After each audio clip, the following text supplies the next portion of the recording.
Boa noite, meus irmãos, a graça e a paz do Senhor Jesus. Graça e paz, meus irmãos. Eu sei que está chovendo, a gente fica meio amofinado, como diz aqui, né?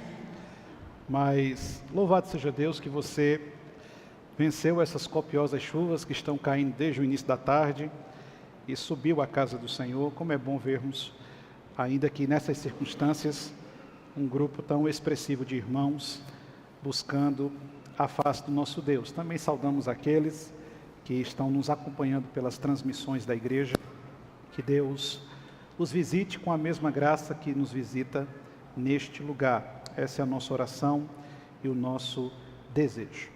Vamos abrir as Escrituras. Eu convido você a abrir a sua Bíblia na epístola escrita pelo apóstolo Paulo aos Romanos. Nós vamos fazer a leitura no capítulo 5, iremos ler do verso de número 12 até o verso de número 21. Romanos, capítulo 5, do verso 12 ao verso 21. Conforme você localizar o texto, se você tiver condições, eu o convido a se pôr de pé, em reverência à palavra do nosso Deus. Romanos, capítulo 5, verso 12 até o verso 21.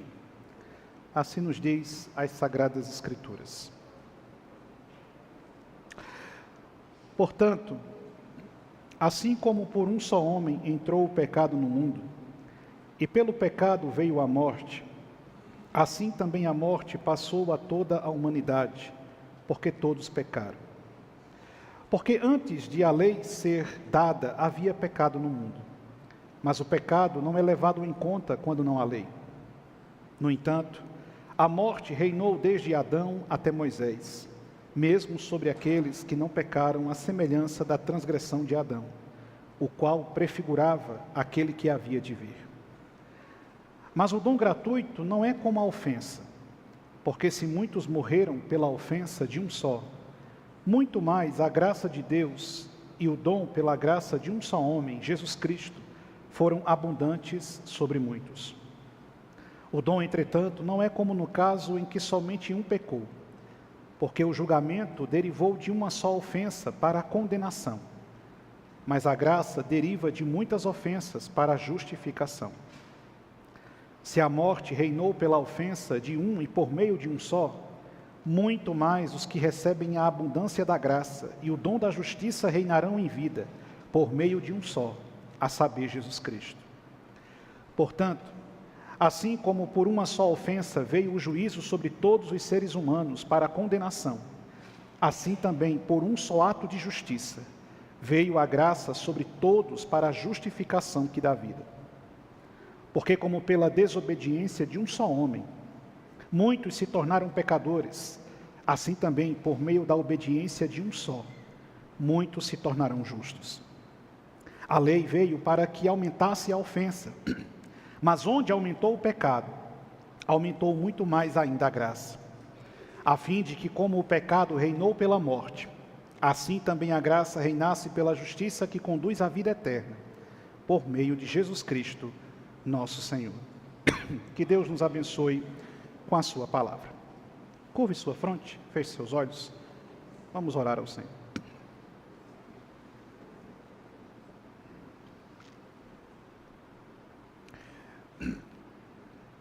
Querido Deus, nós estamos reunidos neste lugar com os nossos corações encharcados de alegria e de deleite no Senhor pelas grandes obras que o Senhor tem feito em nossas vidas. Como é maravilhoso podermos nos aquedar aos teus pés e termos o privilégio de ouvir o Senhor falar conosco. Louvamos o seu nome com alegria até aqui. Exultamos o Senhor na beleza da sua majestade. E nesse momento nós temos diante dos nossos olhos a sua palavra. E nós cremos que o Senhor fala através da sua palavra. E é por isso, Espírito Santo, que nós suplicamos. Fale conosco nessa noite mais uma vez. edifique o nosso coração, console o nosso ser. Se for preciso, nos corrija, nos exorte, nos repreenda, mas não permita, Senhor. Não permita que venhamos a deixar este lugar da mesma forma como nós chegamos até aqui hoje. E se aqui entre nós, ou a nos acompanhar à distância, houver alguém que ainda não conhece Teu Filho como o único e suficiente Salvador de sua vida, que nesta noite cadeias possam ser rompidas e pecadores libertos do domínio da morte para o louvor do Seu santo nome. Fala conosco, Espírito Santo.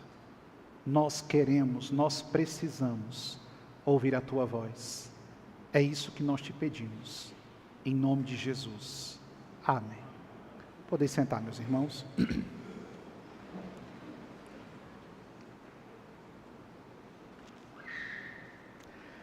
Dois homens, dois reinos e um destino eterno.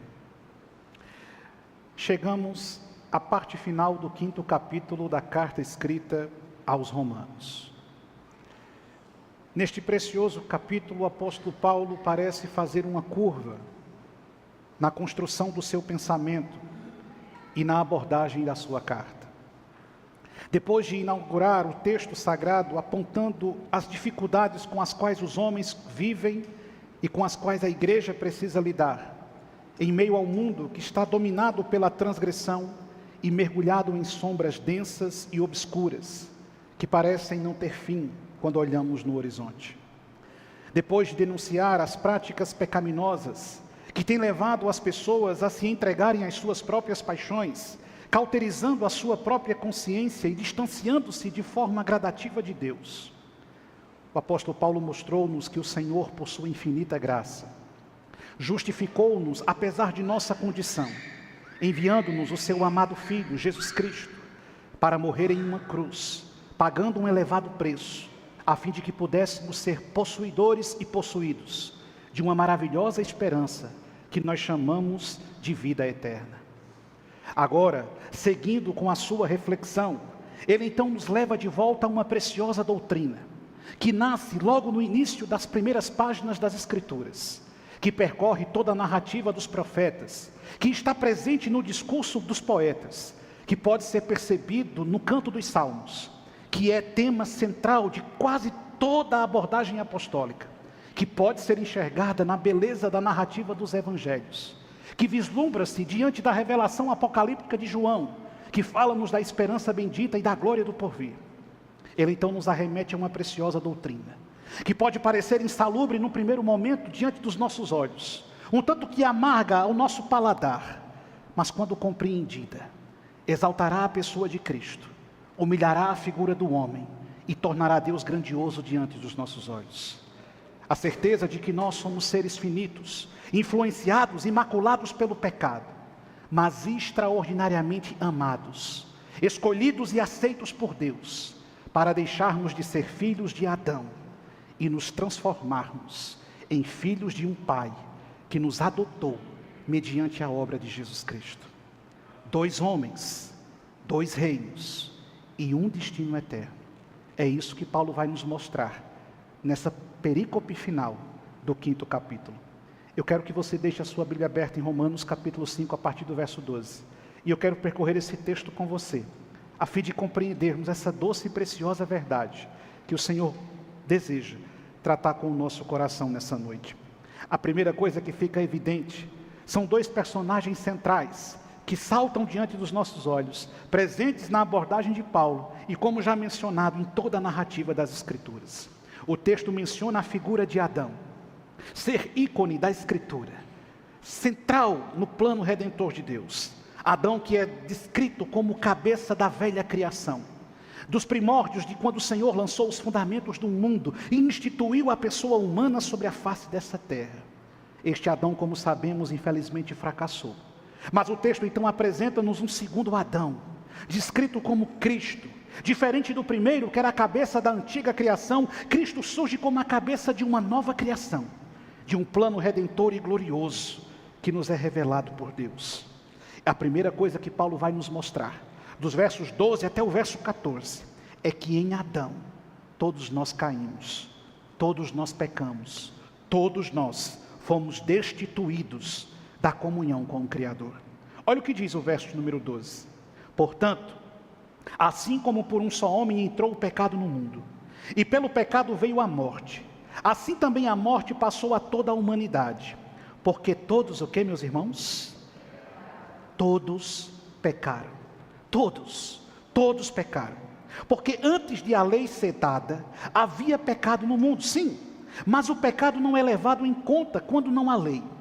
No entanto, a morte reinou desde Adão até Moisés, mesmo sobre aqueles que não pecaram, à semelhança da transgressão de Adão, o qual prefigurava aquele que havia de vir. O apóstolo Paulo então insere-nos em uma verdade que é determinante. Ele afirma de maneira categórica que todos nós pecamos, que todos nós estamos incluídos nessa condição, nessa realidade que a Escritura descreve como pecaminosa. E essa devastadora realidade se estabelece quando nós somos constituídos à semelhança do primeiro homem, herdeiros da primeira culpa, portadores do pecado original. Sim, todos nós caímos, todos nós pecamos, e Paulo faz questão de argumentar com aqueles que irão ler a sua carta, a fim de destruir qualquer possibilidade de negação desse princípio. Quando ele diz, ainda que não houvesse lei, isso não significa que não havia pecado. O fato do pecado ser entregue a Moisés, o fato da lei ser entregue a Moisés, serve como uma evidência clara de que os homens são transgressores e pecadores diante de Deus. Mas o pecado não surgiu com a chegada da lei. O pecado está inserido desde o dia em que o primeiro homem insurgiu-se contra o Criador. O pecado foi estabelecido desde o momento em que a primeira criatura, criada pelo Senhor, que nós chamamos de homem, esta criatura decidiu rebelar-se contra Deus, buscando os seus próprios caminhos e negando o mandamento do Eterno. Já havia pecado. A lei dá evidência a esse pecado. A lei traz notoriedade a esse pecado. A lei estabelece de maneira clara os princípios normativos que trarão juízo sobre aquele pecado. Mas antes da lei havia a transgressão e a desobediência. Na pessoa de Adão, toda a humanidade estava representada. E com ele, toda a humanidade caiu em desgraça por conta do pecado original. E se você é um cristão bíblico, você precisa crer e entender esse princípio. Existem perigosos ensinos nos nossos dias, dentre eles a negação de que nós somos herdeiros da culpa original. E algumas pessoas vão dizer, não, eu não tenho nada a ver com o pecado de Adão, eu não tenho nada a ver com a transgressão de Adão, eu não tenho nada a ver com o que Adão fez, eu nem lá estava. Eu respondo pelos meus pecados, eu respondo pelas minhas escolhas, eu respondo pelas minhas atitudes, eu respondo por aquilo que faço. Não, você já nasceu em pecado, você já nasceu pecador. O Salmo 51, verso 5, o salmista Davi, ele vai dizer, eu nasci na iniquidade. Eu nasci na iniquidade, e em pecado eu fui concebido pela minha mãe. Ou seja, a partir do momento que eu me tornei uma alma vivente, o pecado já me afetou, e eu sou o herdeiro do pecado. Eu nasci pecador, eu cresci pecador, eu morrerei pecador. Mas então qual é a boa notícia? A boa notícia é que eu sou um pecador, lavado e remido no sangue de Jesus Cristo. E isto faz toda a diferença. E isso faz toda a diferença. Paulo está nos mostrando que todos pecaram. Isso significa dizer que aquilo que ele informou no início do capítulo 5 é uma verdade absoluta. A sua justificação, ela não se deu com base na sua condição, mas ela se deu com base na misericórdia que Deus exerceu sobre a sua vida. Nós pecamos. E Paulo vai dizer lá em 1 Coríntios capítulo 15, verso 22. Ele diz lá, porque assim como em Adão todos morrem, assim também todos serão vivificados em Cristo. Nós caímos em desgraça. Qual é a aplicação do texto então? O problema do homem não é apenas comportamental. Não, o seu problema não é apenas comportamental. O seu problema é aquilo que na filosofia nós chamamos de ontológico. E o que isso significa? Que a sua natureza, o seu ser, é completamente caído. Nós somos pecadores. Não tem a ver com apenas o nosso comportamento, tem a ver com aquilo que nós somos. Não tem a ver apenas com a escolha que fazemos, tem a ver com aquilo que é nossa essência natural. Pecadores, porque nós pecamos, e pecamos porque somos pecadores, e não há como desconstruir essa simetria. Eu peco porque sou pecador, e porque eu sou pecador, eu peco. É aquilo que na filosofia chamamos de ontologia, é a natureza, é o ser, é isso que você é. Não existe em você senso de justiça próprio. Não existe em você condição inata que lhe justifique diante de Deus. Simplesmente não há. E é por isso que João Calvino afirmou certa vez que o homem está tão completamente dominado pelo pecado que tudo que procede dele é digno de condenação. Imagine uma coisa que você faça, que você considere boa. O que é que você faz que é bom? O que é que você faz de positivo? O profeta Isaías, concordando com João Calvino, ele vai dizer que as minhas melhores obras, sem a graça de Cristo, não passam de trapos de imundície. Não vale para nada o meu senso de justiça e bondade, sabe?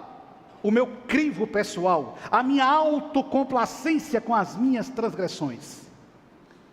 A Escritura começa me mostrando que em Adão, todos nós somos caídos, pecadores, ímpios, iníquos, desobedientes. E é por isso que Paulo vai começar a descrever como será nos últimos dias, e a sensação que eu tenho é que Paulo descreve os últimos dias como quem assistiu o jornal ontem, olhando para o mundo de hoje. E aí Paulo começa a dizer como serão os últimos dias, como os homens serão nos últimos dias. E ele traz uma lista que é estarrecedora. E ele traz uma abordagem que chega a ser devastadora, quando nós olhamos para a realidade dos homens e aquilo que o Senhor está afirmando que acontecerá na atitude dos homens. Não tem a ver apenas com comportamento, tem a ver com essência, tem a ver com natureza, tem a ver com coração. Jesus Cristo disse que no nosso coração nasce a raiz de tudo que não presta na sua vida, está nascendo no seu coração. E é por isso que um crente, ele não se orienta pelo coração. Eu não sou guiado pelo meu coração, eu sou guiado pela minha consciência. E Paulo vai dizer na carta aos Romanos, que a minha consciência precisa passar por um processo de transformação, uma renovação, a fim de que eu tenha a consciência de Cristo. Então eu não vou me guiar com base naquilo que eu sinto, porque o que eu sinto pode ser errado. Eu não vou me guiar com base nas minhas emoções, porque as minhas emoções são traiçoeiras. Eu não vou me guiar com base nos meus impulsos, porque os meus impulsos são pecaminosos. Eu preciso me submeter à verdade revelada de Deus e abraçá-la com todo o meu coração. Amém, igreja? É assim que funciona. E assim tem que ser. Eu nasci na iniquidade, eu sou pecador, eu não posso confiar no meu próprio coração. Eu não posso, porque se eu confiar no meu coração, ele vai me trair. Ele vai me levar a maus lençóis, ele vai me colocar em caminhos tortuosos, ele vai me jogar num abismo. Aí a Escritura diz, um abismo vai chamando o outro, ao som das suas... Esqueceram o resto, foi? Pois vão ler? Eu também não digo. Um abismo vai chamando o outro, uma porta vai abrindo e outra vai indo, e você vai indo, e você vai indo, e você vai indo. E quando você se dá conta, você já está preso na teia da aranha. E aí é difícil de se soltar. E aí é difícil escapar. Todos nós pecamos. Nós não podemos confiar em nosso coração. Não, eu não confio no meu coração. E você não deveria confiar no seu também. Porque ele pode estar lhe trazendo conselhos que não são os conselhos de Deus para a sua vida. Sansão confiou no próprio coração. Qual foi o resultado final de sua vida? Entende? Não confie no seu coração. A primeira verdade que o apóstolo Paulo então destaca diante de nós: todos nós pecamos e todos nós caímos quando o nosso representante federal, chamado Adão, pecou contra Deus. Então você é culpado pelos seus pecados e você é culpado pelos pecados de Adão. Você é herdeiro da culpa original. Você nasceu na iniquidade. Você precisa da graça de Deus. Mas aí o texto não para. Paulo então descreve e ambienta a realidade. A realidade é essa: todos nós pecamos. E aí pecamos por palavras, pensamentos e ações. A gente peca de todo jeito. Nós temos uma multifacetada forma de pecar. Pecamos pensando, pecamos agindo, pecamos falando, pecamos comendo, pecamos dormindo, pecamos o tempo inteiro. O tempo inteiro a gente está pecando. Respirei, pequei. Aspirei, pequei mais ainda. É assim, é pecado indo e pecado vindo o tempo todo. Nós somos assim, pecadores. Esta é a realidade. Mas o texto não para aqui. A doutrina não se resume a isso. Paulo avança. Olha o que acontece no verso 15. Mas o dom gratuito, o favor imerecido, a graça, em outros termos similares, não é como a ofensa. Porque se muitos morreram pela ofensa de um só, de que Paulo está falando? De Adão. Muitos morrem pela ofensa de Adão, muito mais a graça de Deus e o dom pela graça de um só homem, Jesus Cristo, foram abundantes sobre muitos. Na versão atualizada é: onde o pecado abundou, superabundou a graça de Deus. O dom, entretanto, não é como no caso em que somente um pecou, porque o julgamento derivou de uma só ofensa, para a condenação, mas a graça deriva de muitas ofensas, para a justificação. Se a morte reinou pela ofensa de um, e por meio de um só, muito mais os que recebem a abundância da graça e o dom da justiça reinarão em vida, por meio de um só, a saber, Jesus Cristo. Vamos simplificar o argumento de Paulo, que nem Pedro entendia às vezes. Então, se nem Pedro entendia, que dirá eu? Porque Pedro foi inspirado pelo Espírito Santo, né? O que é que Paulo está querendo dizer, pastor Luiz? Vamos simplificar, vamos trocar em miúdos. Paulo está mostrando que a obra de Cristo, ela não apenas repara, ela também superabunda sobre o dano causado por Adão. Os prejuízos provocados pela desobediência do primeiro homem são incalculáveis. Todos nós tivemos a alegria e o prazer de vermos e contemplarmos centenas de imagens publicadas pela NASA ao longo desses últimos dias.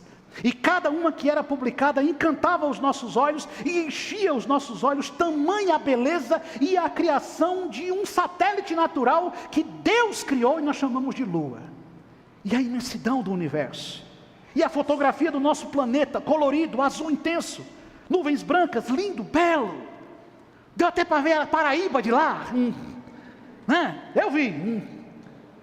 Ou será que era a Bahia? Não sei, mas eu vi. E a gente olha para aquela imagem belíssima. Sabe essa criação extraordinária? O que Adão fez maculou isso tudo, manchou isso tudo, quebrou isso tudo. Não é um pecado que afeta apenas a vida dele, é um pecado que afeta a criação. A Bíblia diz que a criação geme, aguardando sua redenção. A desordem é estabelecida, o caos é instaurado, o homem é separado de Deus, a harmonia entre as criaturas é comprometida, o jardim se fecha e o homem não cabe mais nele. A harmonia, a beleza, a grandiosidade da criação agora foi destruída pela atitude rebelde de Adão. Então o que Paulo está dizendo é que os prejuízos, eles são imensuráveis. As consequências, elas são tão intensas que são simplesmente difíceis de serem pensadas. Esta mácula terrível alcançou a minha vida, alcançou a sua vida. E a principal causa de tudo isso é o pecado de Adão. E é por isso que nós morremos. O salário do pecado será a morte. Deus não nos criou para morrer. E é por isso que nós envelhecemos. E é por isso que a artrose chega. E é por isso que a hernia de disco aparece. E é por isso que a gastrite surge. E é por isso que os cabelos vão embora, Adão infeliz. Né? E é por isso que a vida enfrenta crises, dificuldades. E é por isso que o mundo sofre e geme em consequências devastadoras. Porque o pecado se instalou aqui. E é por isso que o meu senso sobre as coisas é comprometido. E é por isso que as minhas percepções sobre a vida é questionável. E é por isso que os meus sentidos são pecaminosos. E é por isso que os meus olhos não podem mais ver como o primeiro homem via. E é por isso que as minhas reações não são mais como a do primeiro homem. Porque agora o pecado determina o impulso do meu ser. E é por isso que agora a sensualidade atrai o meu coração. E é por isso que agora a ganância enche os meus olhos. E é por isso que o poder, ele se torna sedutor para a minha consciência. E é por isso que o mal, ele parece ser vantajoso diante do meu julgamento. E é por isso que a iniquidade, ela grita violentamente dentro do meu coração. Porque eu sou um filho de Adão. Eu sou pecador. E é por isso que o mal, ele me afeta de uma forma tão intensa. E é por isso que o mal nos afeta de uma forma tão intensa. Mas o que Paulo está dizendo é que há uma diferença entre a queda e os seus danos, e a graça e o seu poder restaurador, e a misericórdia e o seu poder remidor. A obra de Cristo não apenas repara as coisas, a obra de Cristo superabunda sobre o dano causado por Adão. E é por isso que Paulo vai dizer em Efésios capítulo 2, o verso 4 e o verso 5, mas Deus, sendo rico em misericórdia, por causa do grande amor com que nos amou, e estando nós mortos, essa era a minha condição, mortos em nossas transgressões, nos deu vida juntamente com Cristo, pela graça vocês são salvos. Entende, irmãos? Compreende, meu irmão? Aí lá em 1 João, aliás, lá em João capítulo 1, verso 16, o Evangelho de João vai dizer, porque todos nós temos recebido da sua plenitude, é graça sobre graça. Os danos são extremos demais. Eu sou assim, pecador, ganancioso, minha língua gosta de mentir, meus passos são apressados para o mal, minhas mãos são seduzidas à transgressão, meus pensamentos são tortuosos. É assim que nós somos. Tem jeito para mim, pastor Luiz? Há solução para mim? Com sua própria força, não. Com a sua própria força, não tem. Você não tem força para lidar com o seu coração. É por isso que Paulo vai dizer, eu faço o que com o meu próprio corpo? Eu esmurro o meu próprio corpo. Calma, não estou mandando ninguém se bater. Aqui não é Opus Dei, né? Que tem que ficar... Não. Mas Paulo vai dizer, eu subjugo o meu corpo. Porque é difícil fazer o que Deus quer. Porque quem está dizendo que é fácil obedecer? Não. Não. É difícil. É difícil. E em nenhum momento Jesus disse que ia ser fácil. Não, quem promete facilidade é Satanás. O Senhor não nega as dificuldades, mas Ele garante o sustento e a provisão todos os dias. É difícil ir contra a natureza. Eu estou doente, eu não posso comer nada. Aí tem um monte de doce lá em casa. Eu abro a geladeira, eu escuto uma sinfonia. Vem me comer.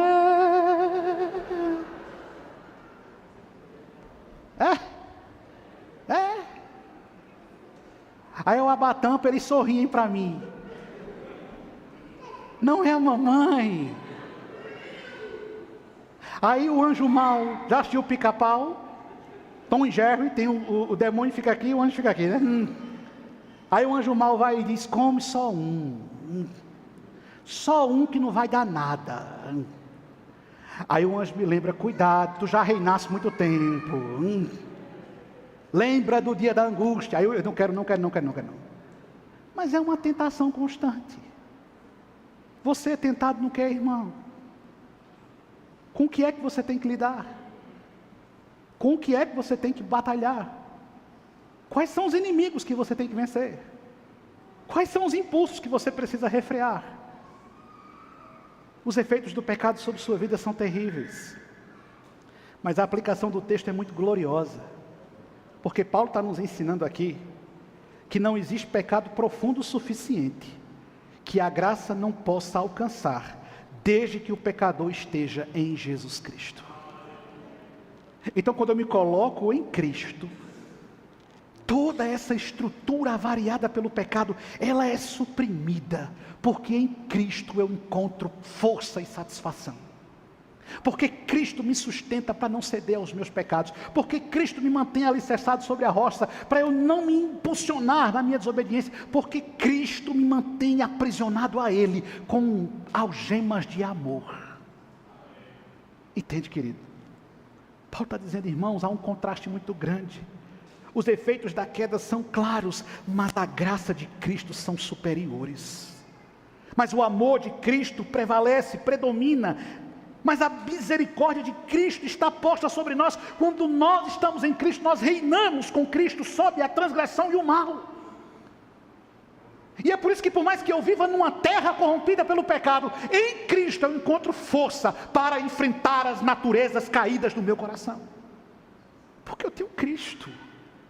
Entende? Não quer dizer que eu não vou pecar. Não quer dizer que minha vida vai ser tranquila. Não quer dizer que eu não vou passar por provações. Não quer dizer que eu não vou enfrentar lutas. Mas é claro que eu vou. Vou sim. Não tenha dúvidas, eu vou. Mas em Cristo terei a minha vida satisfeita em Deus. Você está em quem? Em quem é que você está? Você continua confiando na herança que você recebeu de Adão? Ela te trará ruína. Apegue-se a Cristo no seu amor transformador. Aí Paulo avança, versos 18 e 19. Portanto, assim como por uma só ofensa veio o juízo sobre todos os seres humanos, para a condenação, assim também por um só ato de justiça, veio a graça sobre todos para a justificação que dá vida. Paulo está sendo muito claro aqui. Bastou uma ofensa para que a condenação alcançasse a todos. Bastou um ato de justiça para que a graça também alcance a todos. Entende? Compreende? Porque como pela desobediência de um só homem, muitos se tornaram pecadores, assim também por meio da obediência de um só, muitos se tornarão justos. Observou o tempo verbal? Prestou atenção no que Paulo disse? Pela desobediência de Adão, muitos se tornaram, passado, pecadores, transgressores. Nós estamos inseridos aqui. Mas da mesma forma, pela obediência de um só homem, chamado Jesus Cristo, aquele que todo nele crê e sobre ele lança a sua vida e deposita nele a sua esperança, nele muitos mais se tornarão no futuro justos. Então isso me alcança, isso te alcança. Não importa a gravidade do seu pecado, não importa a natureza da sua transgressão, não importa o quão devastadora esteja sendo a sua conduta, se você se arrepender da sua caminhada pecaminosa e você confessar a sua culpa diante de Cristo, Cristo te alcança, te perdoa, te redime, te lava e te inclui nessa categoria de filho de Deus. Isso é maravilhoso. Isso é maravilhoso. Não importa o tamanho da minha transgressão, nos braços de Jesus eu encontro benevolência, eu encontro favor, eu encontro graça. Apesar de quem eu sou, apesar do que eu faço, apesar de ser quem eu tenho sido, em Cristo eu encontro um braço estendido e uma mão misericordiosa. Porque aqui está a imputação da doutrina. O que Paulo está dizendo? O pecado de Adão foi imputado a nós. A justiça de Cristo é imputada aos crentes. A justiça de Cristo é imputada àqueles que foram eleitos por Deus. A justiça de Cristo é imputada àqueles que se arrependem da sua culpa e da sua transgressão. A justiça de Cristo alcança aquele que tem confiado em Cristo para a vida eterna. Entende, meu irmão? Entende? Aí Paulo vai dizer lá em 2 Coríntios capítulo 5, verso 21. Aquele que não conheceu pecado, Deus o fez pecado por nós, para que nele fôssemos feitos justiça de Deus. Entende? Jesus levou esse fardo. Jesus assumiu essa culpa. Jesus abraçou essa responsabilidade. E é por isso que a justiça dele é imputada a nós. A culpa de Adão é imputada a todos os homens. Mas a obra que Cristo fez, ela alcança aqueles que têm confiado em Cristo. É por isso que nós podemos ter segurança eterna. E isso aqui é fantástico. Segurança eterna. Segurança no mundo de instabilidade. Certeza de que vai para o céu. Por que eu vou para o céu, pastor Luiz? Não é porque eu sou bom, porque Paulo já disse que ontologicamente eu sou pecador. Por que eu vou para o céu? Porque Deus é bonachão? E Deus vai fazer vista grossa para a minha desobediência? Não. O mesmo Deus que a Bíblia descreve como sendo amor, é o Deus que é descrito como sendo justiça. É o mesmo Deus que diz: terrível coisa é cair nas mãos do Deus, não é cair nas mãos de Satanás. Tem um monte de crente que tem medo do cão, tem medo à toa. Eu não sei porque tem gente que tem medo do diabo, eu não tenho. Eu faço igual o padre Quevedo, pode vir, pode vir.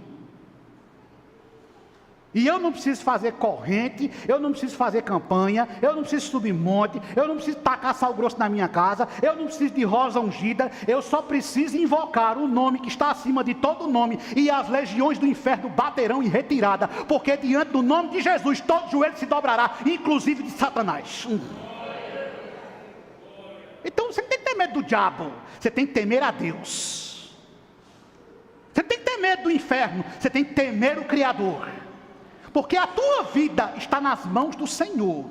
E num estalar de dedos, Ele cessa a tua existência e não tem quem faça voltar atrás. Então eu não tenho que ter medo do inferno, eu tenho que temer a Deus. Terrível coisa é cair nas mãos de Deus vivo. É coisa séria. Aí Paulo está dizendo, eu vou para o céu, não é pela minha própria virtude. Eu vou para o céu por causa da justiça de Cristo. É quando eu olho para Cristo e a justiça de Cristo está imputada a mim. Mas ela só está imputada a mim quando eu deposito a minha confiança em Cristo. Porque o Senhor levará, sim, em conta aquilo que nós temos feito. A Bíblia diz que todos nós compareceremos perante o tribunal de quem? De Cristo. E aí, meu irmão, quando a gente chega lá, o que é que a gente faz? Não tem advogado de defesa. Hoje, quem advoga por você, naquele dia estará sentado no trono para lhe julgar. O negócio é sério. Não tem apelação. Não tem STF. Não tem, lá não tem. Não. Não tem recurso. Não tem dinheiro do Banco Master para livrar a sua cara. Não tem. Lá é você e Jeová. Lá é você e Deus. A sua consciência estampada diante de você. Lá não há argumento em defesa própria. Lá não há o que dizer. Lá só há o que ouvir. E o que é que nós vamos ouvir de Deus, irmãos? A Bíblia diz que só tem duas frases que serão ouvidas naquele dia. Uma será: vinde benditos do meu Pai. Louvado seja Deus. A outra será: eu não te conheço. Eu não te conheço. Mas Senhor, eu fui batizado. Eu não te conheço. Mas Senhor, eu pregava o Evangelho. Eu levei pessoas para encontrar-se contigo. Eu não te conheço. Mas Senhor, eu orei. Pessoas foram curadas. Eu não te conheço. Mas Senhor, no teu nome eu expulsei demônios. Eu não te conheço. Só duas coisas serão ouvidas. Paulo está falando da condenação. Paulo está falando da justificação. A grande pergunta, meu irmão, Não é se você é bom ou mal. Não é essa a pergunta. A pergunta é: você está em Adão ou você está em Cristo? Porque é isso que vai contar no último dia. Entende? Mas qual é a função da lei? Verso 20 e 21, para a gente caminhar para o fim. A lei veio para que aumentasse a ofensa. Mas onde aumentou o pecado, aumentou muito mais ainda a graça. A fim de que, como o pecado reinou pela morte, assim também a graça reinasse pela justiça que conduz à vida eterna, por meio de Jesus Cristo, nosso Senhor. Paulo agora começa a escrever para finalizar essa preciosa verdade, a função da lei e a supremacia da graça. E para entender muito bem essas palavras que ele menciona aqui nos últimos versos do capítulo 5, vale a pena você se debruçar sobre toda a carta escrita aos Gálatas, em que Paulo vai destrinchar de maneira minuciosa a finalidade da lei e o objeto da lei diante do plano redentor de Deus. A lei revela o pecado, mas a lei não salva. A graça, porém, reina soberana sobre tudo. E é por isso que em Gálatas capítulo 3, verso 24, o apóstolo Paulo diz: de maneira que a lei se tornou nosso guardião, ou na versão atualizada, o nosso aio, né? Para nos conduzir a Cristo, a fim de que fôssemos justificados pela fé. Paulo não está negando a importância da lei e a finalidade dela no plano de Deus. A lei então surge como uma guardiã, a lei surge como um professor que nos ensina, que nos conduz, que revela diante dos nossos olhos a gravidade do pecado e a minha incapacidade de satisfazer a justa e santa ira do Criador. A lei então nasce ao meu alcance a fim de fazer-me perceber a minha terrível condição. Mas Paulo quer nos mostrar, lá em Tito capítulo 2, verso 11, porque a graça de Deus se manifestou, trazendo salvação a todos aqueles que creram em Jesus Cristo como seu Salvador. É por isso que, mediante a graça redentora de Cristo, eu posso então ter descanso no meu coração, porque eu sei que sou incapaz de satisfazer a lei. E todo mundo que tentou satisfazer a lei fracassou. A única exceção é Jesus Cristo. Eu tenho dito, torneira apertada demais sempre tem vazamento. Tem gente que quer obedecer à lei, é quase um judeu. Se bem que tem uns crentes por aí que gostam de flertar, né, com essas coisas. É pastor usando quipá, é tocando chofar, bota uma bandeira de Israel dentro da igreja, né? Bota uma réplica da arca no meio do púlpito, canta em hebraico. É uma criatividade absurda, né? Por que essas coisas não são mais úteis para nós? Porque tudo isso é sombra. Nós não precisamos mais ficar nas sombras. Nós ficamos expostos aos raios do sol da justiça que brilha sobre nós. Não preciso mais disso. Paulo está mostrando então que a lei cumpriu o seu papel e tem cumprido o seu papel, me revelar a grandeza de Deus e a minha insuficiência de satisfazê-lo. E aí o Evangelho chega mostrando-me a supremacia da graça e a bondade da graça. E é por isso que nas minhas imperfeições eu sou aceito por Deus, quando na lei eu jamais seria aceito. Na graça eu já fui aceito, porque não é mediante ao que eu faço, é mediante o que Cristo fez, a obra que Cristo fez, a bondade de Cristo sobre minha vida. A graça não é apenas um recurso, a graça é um reinado. Ela governa, ela transforma, ela conduz à vida eterna. Quem é que está governando sua vida? Quem é que está governando suas escolhas? Quem é que está governando seu caminho? É impossível, diz a Escritura, e eu creio nisso até o último dia do meu coração. É impossível beber da fonte da graça e se contentar com qualquer outra coisa que não seja a graça de Jesus Cristo. É impossível ter um encontro com Deus e permanecer do mesmo jeito que você era. É impossível olhar na face do Redentor e dar as costas para ele e voltar para a senda do pecado. Não cabe. Não cabe. Não cabe. E por que não cabe? Porque a graça passou a governar a minha vida. Porque a misericórdia passou a dominar o meu coração. E é por isso que, por mais que eu tente fugir dele, ele me encontrará. Se eu subir no mais alto monte, lá estás. Se eu descer até o mais profundo abismo, lá estás. Se eu me meter na fenda mais profunda dos oceanos, ele estará lá. Se eu me embrenhar nas matas mais densas do mundo, ele me encontrará. Se eu me esconder na mais obscura caverna, os olhos dele me verão. Ainda que eu buscasse os recônditos mais escondidos deste universo, ele me encontrará. Não há como fugir dele, por mais que eu queira. E se você é crente, a mão de Deus não vai lhe deixar sair. Agora preste atenção. Preste atenção. Tem um ditado popular, a gente crescia ouvindo ele na igreja.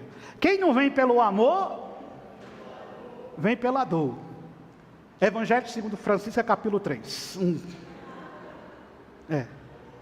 Minha sogra tem uma conversa. Olha, irmão, na palavra de Deus está escrito: pouco com Deus é muito, muito sem Deus é nada. E o povo ainda diz amém. Eu não sei onde é que está escrito isso na Bíblia, mas há um fundo de verdade aqui.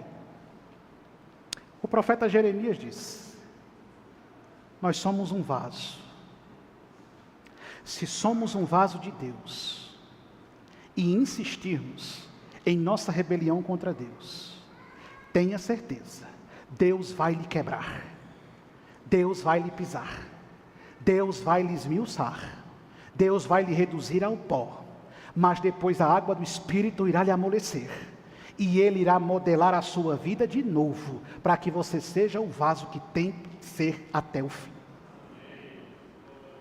Agora, às vezes o processo dói. Jonas tentou, não tentou? Eu acho fantástica a história de Jonas.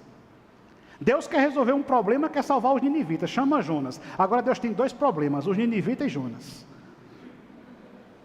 Vai pregar. Não vou, Senhor, não gosto desse povo.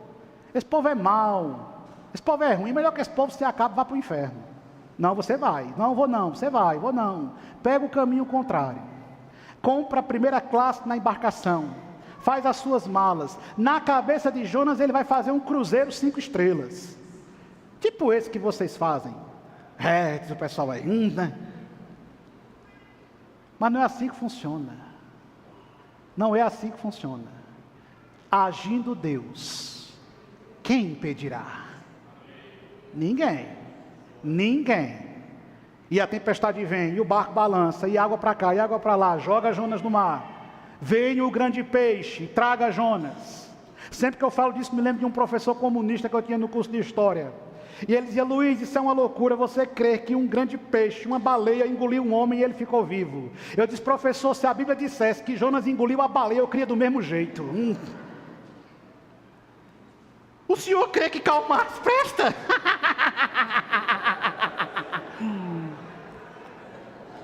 Se o senhor crê nisso, porque eu não posso crer que a baleia engoliu Jonas. E a baleia leva Jonas, vomita Jonas, chega nas margens da praia. Jonas, você entendeu que não adianta querer pegar outro barco? Você vai para Nínive. E Jonas prega, e os ninivitas se convertem, e é o primeiro pregador que fica triste com a conversão de alguém. E lamenta, e fica se remoendo, olhando para a cidade convertida e triste. Aí o Senhor faz nascer uma erva, faz sombra. O profeta vaidoso fica cheio de si, está vendo como Deus cuida de mim? Aí o Senhor manda o verme, mata a planta, murcha, ele fica triste. Não adianta você recalcitrar contra o Senhor. Ninguém lutou com Deus e venceu. Você não vai ser a primeira pessoa. Não vai. Se Deus te chamou, tu só tem uma alternativa: fazer a vontade de Deus. às vezes gemendo, às vezes chorando, às vezes doendo, mas aquele que semeia com lágrimas, colherá com alegria, porque fiel é aquele que nos prometeu. Entende, meu irmão? Não é para você fazer o que você quer. Paulo não está apenas ensinando teologia, ele está nos revelando duas realidades espirituais absolutas. Primeiro, um homem trouxe a ruína. Segundo, outro homem trouxe a redenção. Só que você não pode estar nos dois. Você só pode pertencer a um deles. Não tem como você ficar em Adão e você permanecer em Cristo. Não tem como você estar em Cristo e continuar em Adão. Fazei, pois, morrer a vossa natureza terrena e se revista de um novo homem, segundo Jesus Cristo. Diga ao seu coração: quem governa a minha vida é o Espírito Santo de Deus. Em Adão, herdamos a morte sem escolha. Em Cristo, recebemos a vida pela graça. Rejeitar isso não é apenas um erro, é permanecer voluntariamente sob a condenação. Que Deus tenha misericórdia de nós e que o Senhor nos dê graça, porque em Cristo nós temos segurança bendita. Que Deus abençoe sua vida em nome de Jesus. Curve sua fronte, feche os seus olhos.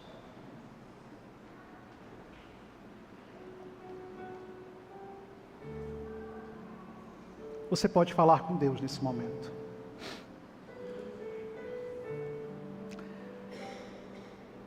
Gracioso Senhor, nós precisamos de Ti. Nós precisamos da Tua misericórdia, Senhor.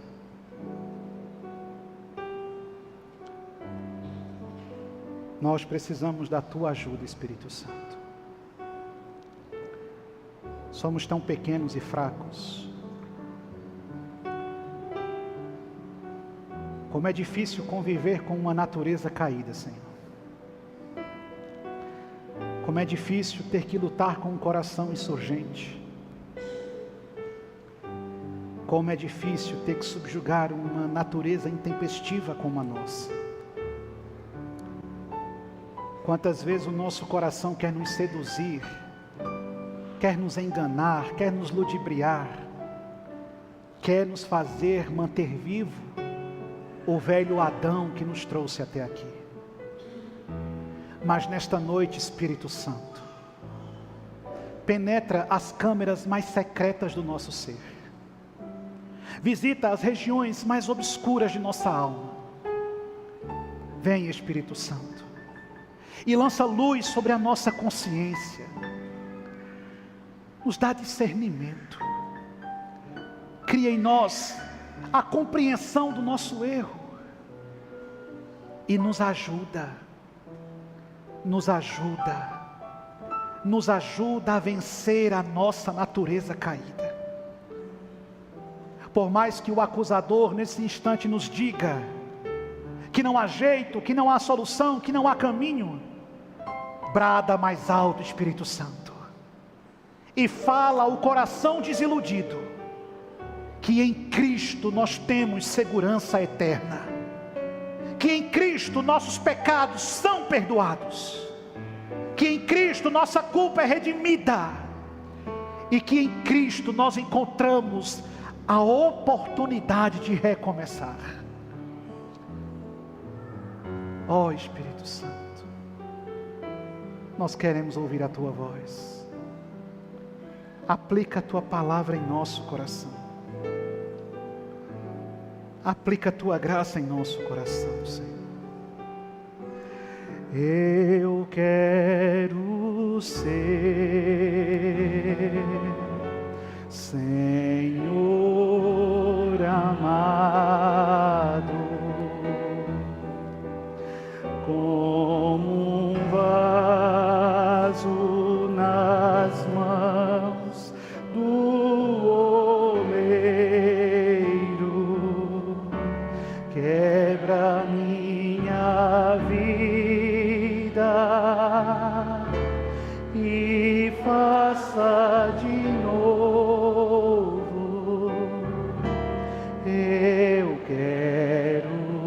ser. Peça a Ele. Eu quero ser um vaso novo. Eu quero ser, Senhor amado. Ele refaz todas as coisas. Glória ao teu nome, Jesus. O oleiro quebra minha vida e faça de novo. Eu quero ser. Eu quero ser um vaso novo, como tu quer. Fica de pé no seu lugar, meu irmão. Senhor amado, o Espírito Santo está aqui, né, hoje. Tu és o... Aleluia! Peça a Ele.